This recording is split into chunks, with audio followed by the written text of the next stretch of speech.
नमस्कार मित्रांनो, वेल्थ यज्ञ या चॅनलमध्ये तुमचं स्वागत आहे।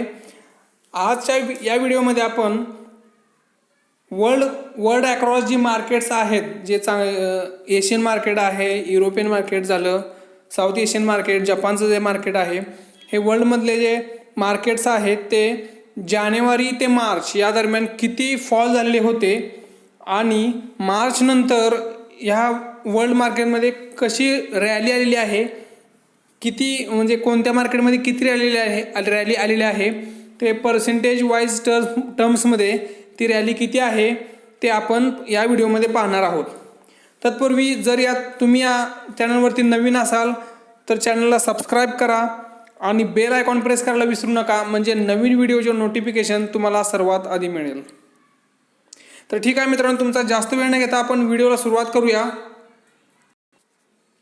मित्रांनो, मी इथे एक टेबल बनवलेला आहे, त्यामध्ये आपण हाँगकाँग ते रशियापर्यंत हे 13 जे डिफरंट कंट्रीज आहेत, त्या डिफरंट कंट्रीजमधले जे मार्केट्स आहेत त्या मार्केटमध्ये जानेवारी 2020 ते मार्च 2020 या काळामध्ये कसा फॉल आलेला आहे, किती पर्सेंटचा फॉल आलेला आहे तो आपण इथं पाहत आहोत।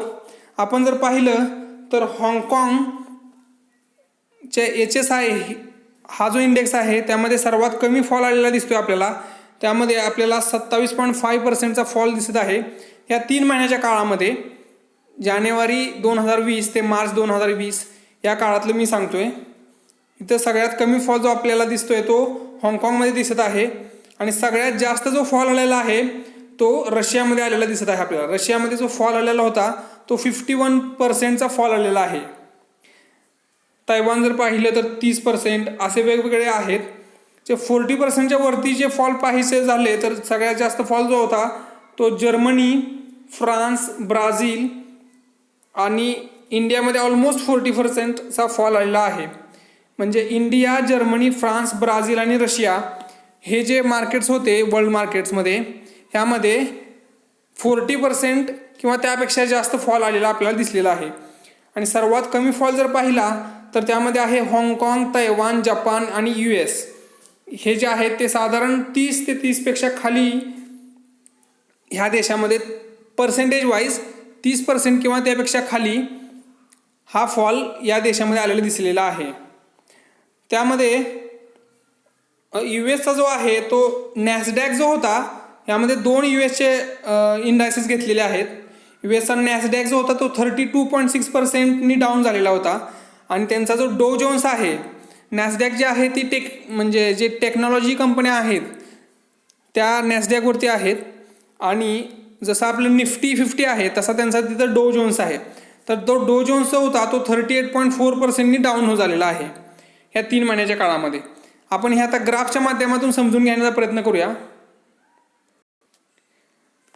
जसं मी तुम्हाला सांगितलेलं होतं की हाँगकाँगमध्ये सगळ्यात कमी आपल्याला गिरावट झालेली दिसलेली आहे। हाँगकाँग जे आहे ते 27% डाऊन झालेलं आहे आणि सगळ्यात जास्त जे होतं ते रशियाचं मार्केट जे आहे ते सगळ्यात जास्त पडलेलं आपल्याला दिसलेलं आहे। हे मी असेंडिंग आणि डिसेंडिंग ऑर्डरमध्ये तुम्हाला लावून तुमच्या सोयीसाठी दिलेलं आहे। तुम्ही व्हिडिओ पॉज करून कोणतं मार्केट किती पडलेलं आहे किंवा काय पर्सेंटेज वाईज तुम्ही बघू शकता या व्हिडिओमध्ये। आता मार्च नंतर जी रॅली आलेली आहे वर्ल्ड वाईड मार्केट्स मध्ये, ती रॅलीमध्ये कोणत्या देशाने कसा सहभाग घेतलेला आहे किंवा कोणत्या देशामध्ये सगळ्यात जास्त पर्सेंटेज वाईज मार्च नंतरचं मार्केट चढलेलं आहे ते आपण पाहूया पुढच्या स्लाइडमध्ये। आता मार्च नंतर जी रिकव्हरी झालेली आहे, मार्चच्या लोमध्ये, मार्च आपल्या इथं 23 मार्च 23 मार्च जो होता त्यामध्ये सगळ्यात जास्त मार्केट पडलेलं होतं। त्यावेळी मार्केट साधारण 7,500च्या आसपास आलेलं होतं। त्याच्यानंतर जे रिकव्हरी आलेली आहे ती कोणत्या मार्केटमध्ये किती आलेली रिकव्हरी ते आपण ह्याच्यामध्ये पाहतोय ह्या स्लाइडमध्ये। तर आपण जर पाहिलं तर USचा जो नॅसडॅक आहे तो 74%, हा नॅसडॅक जो आहे तो सगळ्यात जास्त चढलेला दिसतोय आपल्याला। नॅसडॅक नंतर कोरियाचं जे मार्केट आहे ते 2nd नंबरला आहे आणि आपला इंडियाचं जे निफ्टी आहे, निफ्टी 50, ती 66%नी वरती आपल्याला दिसत आहे। टॉप 5 जर मार्केट पाहिले तर त्यामध्ये US, कोरिया, इंडिया, ब्राझील आणि USचा जो दुसरा डो जोन्स आहे तो टॉप 5 मध्ये आपल्याला दिसत आहे। आणि बॉटम 5 जर पाहायचे झाले तर त्यामध्ये रशिया, फ्रान्स, हाँगकाँग, UK आणि सिंगापूर हे बॉटम 5 मध्ये दिसत आहेत आपल्याला. रशियाचं मार्केट जे आहे ते त्यामध्ये 47% रिकव्हरी दिसत आहे. फ्रान्समध्ये 39%, हाँगकाँगमध्ये 23%, UK मध्ये 22% आणि सिंगापूरमध्ये फक्त 18% रिकव्हरी आपल्याला दिसत आहे. ह्याचा पण मी एक ग्राफ तुम्हाला दाखवतो. यामध्ये आपल्याला क्लिअर कट दिसून येईल की नॅसडॅक जे आहे ते सगळ्यात जास्त जे आहे ते 74% नॅसडॅकमध्ये रिकव्हरी आलेली आहे. आणि सगळ्यात कमी जे आहे ते सिंगापूरची जी STI आहे ही जी इंडेक्स आहे त्यामध्ये सगळ्यात कमी रिकव्हरी आपल्याला झालेली दिसत आहे. UK मध्ये परत एकदा लॉकडाऊन होण्याची चिन्ह असल्यामुळं UKचं मार्केट परत पडलेलं होतं. आता परत ते थोडंसं रिकवर व्हायला लागलेलं आहे आणखी परत जास्त. युरोपियन्समध्ये जास्त सुरुवातीला कोरोनाचं जास्त आपल्याला हिट झालेली दिसलेली होती, त्यामुळं UKचं मार्केट जबरदस्त खाली आलेलं दिसलेलं आपल्याला. आणि अजून तिथलं मार्केट जे आहे ते रिकव्हरी एवढं झालेलं नाही आहे. आपण आता दोघांची कंपॅरिझन करूया. जे म्हणजे जे मार्केट जानेवारी ते मार्चमध्ये जे कुठल्या देशामध्ये सगळ्यात जास्त पडलेलं होतं आणि कुठल्या देशामध्ये सगळ्यात जास्त चढलेलं आहे. जे पडलेलं आहे आणि चढलेलं आहे दोन्हीचे ग्राफ्स मी तुम्हाला एकत्रमध्ये दाखवतो. आता आपण या स्लाइडमध्ये पाहू शकतोय जे USA जे मार्केट जो होतं नॅसडॅक जो होता तो जास्त पडलेला नव्हता कोरोना काळात सुद्धा, कारण त्या टेक कंपनी असल्यामुळं त्यांना वर्क फ्रॉम होम ते करू शकतात. त्यांना प्रत्येक वेळी दिवशी ऑफिसमध्ये जाण्याची गरज नसते.